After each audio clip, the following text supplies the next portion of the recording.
Bonjour à tous, j'espère que vous allez tous très bien. Aujourd'hui on se retrouve pour une nouvelle vidéo. Donc dans cette vidéo on va parler de la Chine et des crypto-monnaies. Je vais notamment rebondir sur une actu récente qui est passée totalement inaperçue sur les réseaux et pourtant qui est très importante pour le marché. C'est la réautorisation du trading pour Bitcoin et Ethereum à Hong Kong à partir de juin de cette année. Donc j'en avais parlé rapidement sur mon Twitter il y a quelques semaines. Donc si vous ne me suivez pas sur Twitter, je vous invite à venir me follow. Je vous partage des infos intéressantes et des analyses en avance par rapport à la chaîne YouTube. Donc là, j'avais partagé ça justement, c'était ce tweet là. Donc bientôt le trading du Bitcoin et Ethereum autorisé en Chine, mais il y en a encore qui attendent toujours les 10K dollars. J'en avais parlé dans une vidéo sur ma chaîne YouTube il y a 3 mois. La Chine sera le principal déclencheur du bull market en 2024. Donc ça, effectivement, je fais référence à une vidéo YouTube que j'ai sortie il y a plusieurs mois où je vous parlais justement de la Chine et de l'influence de la Chine pour le prochain bull market. Donc la vidéo, vous la retrouvez sur ma chaîne YouTube également, je vous invite à aller la voir si vous ne l'avez pas vue. Donc c'est cette vidéo-là, le Bitcoin à 100 000 dollars en 2024 grâce à la Chine. Dans cette vidéo, je vous partageais un article écrit par Arthur Hayes, le fondateur de l'exchange BitMEX. Et en gros, il avait justement écrit un article dans lequel il disait que la Chine, depuis l'interdiction des crypto-monnaies et du minage des crypto-monnaies, pour le prochain bull market, ça va être un des principaux déclencheurs pour justement le prochain bull market qui arrivera. Et que en gros, on ne pourrait pas repartir dans un bull market sans la Chine. Et à l'époque, quand je vous avais fait cette vidéo, justement, vous avez parlé de ce sujet, et des raisons pour lesquelles la Chine pourrait justement réintégrer les crypto-monnaies, autoriser, et bien c'est justement à l'époque on n'avait pas encore cette info, et c'est pour ça que là je vous fais cette vidéo, parce que là maintenant depuis quelques semaines on a cette info justement que les cryptos vont être à nouveau autorisés à Hong Kong. Donc avant de continuer la vidéo, si vous êtes intéressé par le trading des crypto-monnaies, je vous invite à me rejoindre sur l'exchange BitGet. Vous pouvez trader les crypto-monnaies en spot, en futur, vous avez même accès à du copy trading, vous pouvez recopier automatiquement les performances des meilleurs traders de la plateforme. Donc si vous n'êtes pas encore inscrit, vous avez le lien dans la description sous la vidéo. Ce lien vous permet d'avoir accès à un bonus lors de votre premier dépôt, donc profitez-en. Et je vous mettrai également le lien vers mon guide en copy trading pour les gens qui sont intéressés. Donc maintenant on continue avec le sujet qui est Hong Kong, leur autorisation des crypto-monnaies, du trading des cryptos à Hong Kong.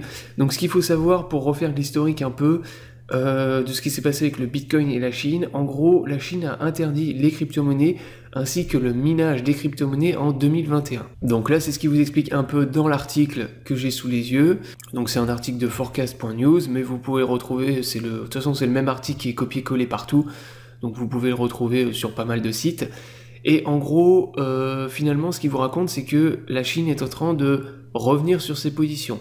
Parce que, en fait, suite à l'interdiction donc du trading et du minage des cryptos, elle s'est rendue compte de quoi? Il y a eu une fuite énorme de ses citoyens fortunés, donc qui avaient fait fortune dans les crypto-monnaies ou dans le minage, donc qui ont quitté le pays. Notamment, vous avez les mineurs qui sont partis s'installer au Kazakhstan, mais vous avez aussi l'exchange Huobi, donc un exchange de crypto-monnaies chinois, qui a quitté Hong Kong. À la base, ils étaient implantés à Hong Kong, et suite à l'interdiction, qu'est-ce qu'ils ont fait? Ils ont plié bagages et ils sont partis.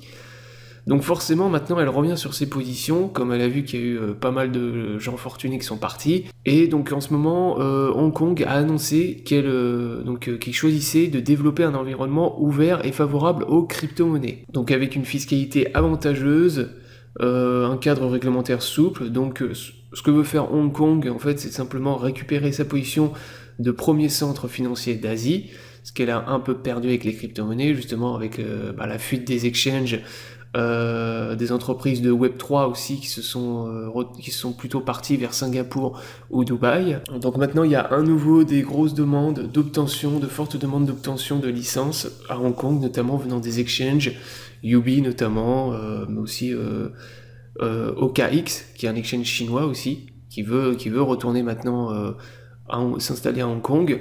Donc là, en gros, c'est une news, probablement une des news les plus bullish qu'on a eu cette année pour le moment. Clairement, c'est la news la plus bull, le fait que, à nouveau, ce soit réautorisé, que la Chine, via l'intermédiaire de Hong Kong, recommence à autoriser à nouveau le trading des crypto-monnaies. C'est quelque chose dont on avait besoin Comme le disait Arthur Hayes dans son article, que je vous avais partagé dans ma vidéo, c'était vraiment une étape obligatoire, enfin très importante, pour le prochain bull market qui aura lieu en 2024, probablement lors du prochain halving, puisque maintenant les crypto-monnaies ayant un market cap qui est quand même beaucoup plus élevé, il faut qu'on ait des entrées de gros capitaux si on veut qu'en 2024-2025 on ait un bitcoin à 100 000 $. Sans l'Asie, sans les gros marchés asiatiques, notamment Hong Kong et la Chine, ça va être compliqué. Voilà, il faut qu'on ait un maximum d'entrées de capitaux, de gros poissons qui investissent dans le marché, si on veut qu'un jour le Bitcoin il aille à 100 000 $ ou plus. Donc voilà, j'espère que la vidéo vous aura plu, je vous invite à vous abonner à la chaîne pour ne pas rater les prochaines vidéos. Je vous souhaite à tous une bonne journée et à bientôt pour une prochaine vidéo.